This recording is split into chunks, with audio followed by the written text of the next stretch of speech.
दो चीजें हैं, जरा विचार करिएगा। भगवान के मंदिर, शंकर भगवान के मंदिर में लोग जल चढ़ाने के लिए जाते हैं। शिव जी के मंदिर में लोग जल चढ़ाने जाते हैं। आप लोग जाते हैं कि नहीं जाते? जम के तो बोलो, जाते हैं। ठीक है। शिव जी के मंदिर में यदि आप जल चढ़ाने के लिए जाते हो और आपने अगर शिव महापुराण की कथा को सुन रखा है, तो कथा में बारंबार आपको सुनने को मिलता है कि ये शिवलिंग शिव है, ये जलाधारी माँ पार्वती जी का हस्त कमल है, ये सामने से जो जल बहता है, राइट में गणेश है, लेफ्ट में कार्तिकेय हैं, बीच में अशोक सुंदरी है। शिव जी के ऊपर जो बूंद बूंद पानी टपक रहा है वो शिव जी की 5 लड़कियां जया, विषहरा, शामली बारी, दौतली देव है। ये सारा पूरा की पूरा स्थान शिव जी के सामने से, जहां से जल बहकर जमीन पर आकर नीचे जाता है, वहां पर 33 कोटि देवता विराजमान हैं। शिव जी की पिंडी पे से जल गिरकर जब नीचे की ओर आता है और जो मोटे भाग से जल नीचे आता है, वहां पर सारी 64 योगिनियां हैं, सारी देवियां विराजमान हैं। अब जो समझ गया वो शिव मंदिर में जाकर ना गणेश जी को ढूंढता है, ना कार्तिकेय को ढूंढता है, ना पार्वती को ढूंढता है। ढूंढेगा क्या? जम के बोलो जरा। नहीं, ना वो कार्तिकेय को ढूंढ रहा है, ना वो श्री गणेश जी को ढूंढ रहा है, ना वो पार्वती को ढूंढ रहा है। अब जिसके दिल में ही शिव नहीं बसा है, जो भगवान शंकर को जान ही नहीं पाया, वो मंदिर में जाकर क्या करता है? एक लोटा पानी लेगा, शंकर जी पे भी चढ़ा देगा, उसी पानी में से गणेश जी को भी चढ़ा देगा, उसी पानी में से पार्वती जी को भी चढ़ा देगा, उसी पानी में से कार्तिकेय जी को भी चढ़ा देगा। अरे भैया, अगर शिव महापुराण की कथा सुनी है तो शंकर की कथा में आता है, जहां शिवलिंग है, जहां शंकर विराजमान है, वहां जल पूर्ण समर्पित कर दो, सारे देवताओं में अपने आप पहुंच जाता है। उसको देना नहीं पड़ता, उसको पहुंचाना नहीं पड़ता। और ये गलती बहुत सारे लोग करते हैं। आप लोगों से निवेदन है, शिव जी के मंदिर में अगर जल चढ़ाने जाना है आपको, तो पार्वती मैया को अलग से जल नहीं चढ़ाना, कार्तिकेय जी को अलग से जल नहीं चढ़ाना, गणेश जी को अलग से जल नहीं चढ़ाना। किसी भी मूर्ति पर शिव को जल चढ़ाने जाओ तो अलग से किसी मूर्ति पर जल मत चढ़ाओ, ना पार्वती जी को, ना गणेश जी को, ना कार्तिकेय जी को। अगर जल चढ़ाना है तो केवल देव अधिदेव महादेव पर चढ़ाओ, वो जल सारे देवताओं तक अपने आप पहुंच जाएगा, उसको पहुंचाने की जरूरत नहीं है। चलो और सरल भाषा में समझ लो।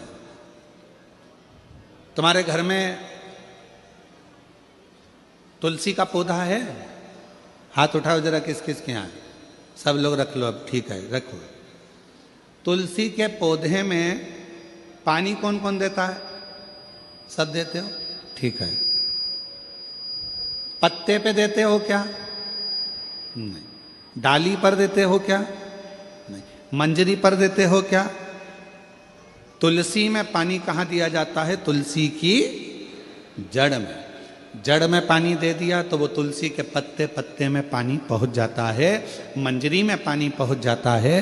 वृक्ष की जड़ में पानी दे दिया तो वो पानी सब दूर फल में, फूल में, डाली में, पत्ती में, सब जगह पर वो पानी पहुंच जाता है। उसी तरह जैसे जल जड़ में दिया जाता है, पानी जड़ में दिया जाता है, तो वो सब जगह पहुंच जाता है। उसी तरह शिव मंदिर में केवल शंकर भगवान पर जल चढ़ाया जाता है तो वो सब देवताओं तक पहुंच जाता है, सब देवताओं तक।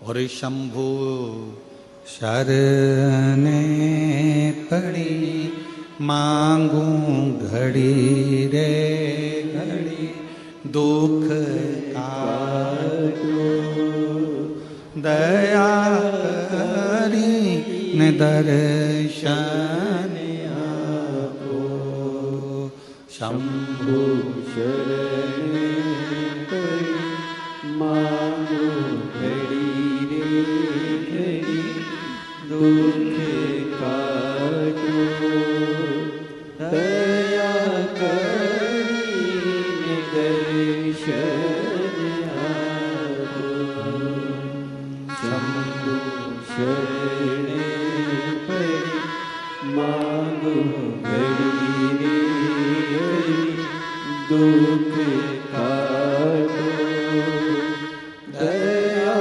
करीने दर्शन आपको अलग से जल देने की जरूरत नहीं है, पत्ते पर अलग से पानी डालने की जरूरत नहीं है, डाली में अलग से जल देने की जरूरत नहीं है।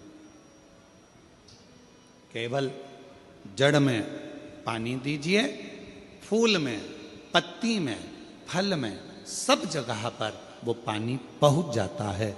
उसी तरह अगर जल देना है तो शंकर जी के मंदिर में कभी भी जाओ, ना पार्वती जी को पानी चढ़ाना, ना गणेश जी को पानी चढ़ाना, ना कार्तिकेय जी को पानी चढ़ाना। अगर लोटा भर के जल चढ़ाना है तो किस पे?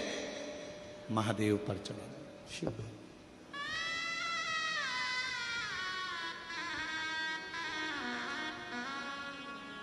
गलती तो नहीं करोगे? बोलो तो जम के।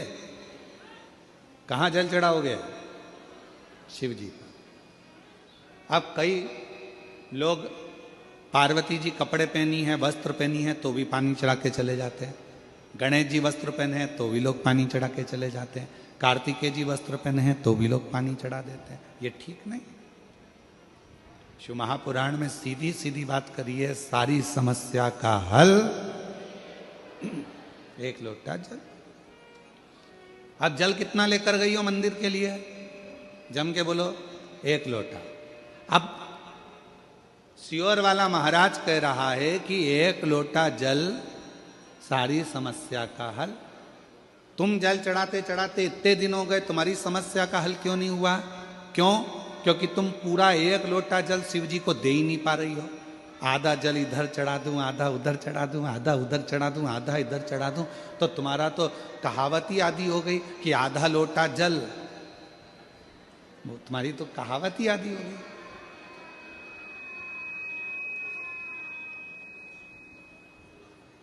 पूरा एक लोटा चढ़ा? अरे बोलो तो जम के, नहीं चढ़ा, नहीं चढ़ा। इधर पार्वती जी को चढ़ा दिया, गणेश जी को चढ़ा दिया, कार्तिकेय को चढ़ा दिया, और फिर शिव जी को जल चढ़ा रही है। या शंकर जी को चढ़ाने के बाद थोड़ा सा बचा कर इधर भी चढ़ा दूं, उधर भी चढ़ा दूं, उधर भी चढ़ा दूं, मन में रख लिया बचा कर। पशुपति व्रत की महत्वता में स्वयं शिव महापुराण में पाशुपत्य अस्त्र, पाशुपत व्रत और पाशुपत योग, तीन चीजों में पशुपति व्रत की महत्वता में यहां तक कहा है कि तुम पशुपति व्रत के लिए अगर कोई मीठा बना रही हो, प्रसाद बना रही हो, तो वो प्रसाद जितना बनाया है वो पूरा की पूरा लेकर मंदिर जाना पड़ता है। बोलो सही है कि गलत है? कढ़ैया में, भगोनी में जितना प्रसाद, हलवा बनाया, खीर बनाई, जितनी बनाई है सब लेकर जाओ, छोड़कर नहीं जा सकते। अगर आधा प्रसाद कढ़ैया में छोड़ दिया और आधा लेकर गए हो तो प्रसाद के दो हिस्से हो गए। भगवान पशुपति व्रत को स्वीकार नहीं करेगा, वो स्वीकार नहीं है। बनाओ उतना जितना मंदिर में लेकर जाना है, बनाओ उतना जितना परमात्मा के दरवाजे पर लेकर जाना है। अब हमने क्या करा, बना थोड़ा ज्यादा लिया, आधा रख दिया घर वालों के लिए, बच्चे खा लेंगे इसमें से, पति को दे दूंगी इसमें से, और आधा प्रसाद ले गई मंदिर, मंदिर में ले जाके 3 हिस्से कर दिए। अब विचार करना, मंदिर में ले जाने से पहले प्रसाद के 2 हिस्से हो गए, आधा तो तूने घर में छोड़ दिया, आधा मंदिर में लेकर चली गई, फिर वहां पर जाकर 3 हिस्से हो गए, तो कुल मिला के हो गए 5 हिस्से। तो मतलब ही क्या हुआ फिर उस प्रसाद? और फिर क्या कर रही है? मैंने 4 बार पशुपति व्रत करा गुरुजी, पर ना जाने क्या ऐसा योग बना कि भगवान मेरी सुनता ही नहीं है, भगवान मेरी सुनता ही नहीं है। कैसे नहीं सुने?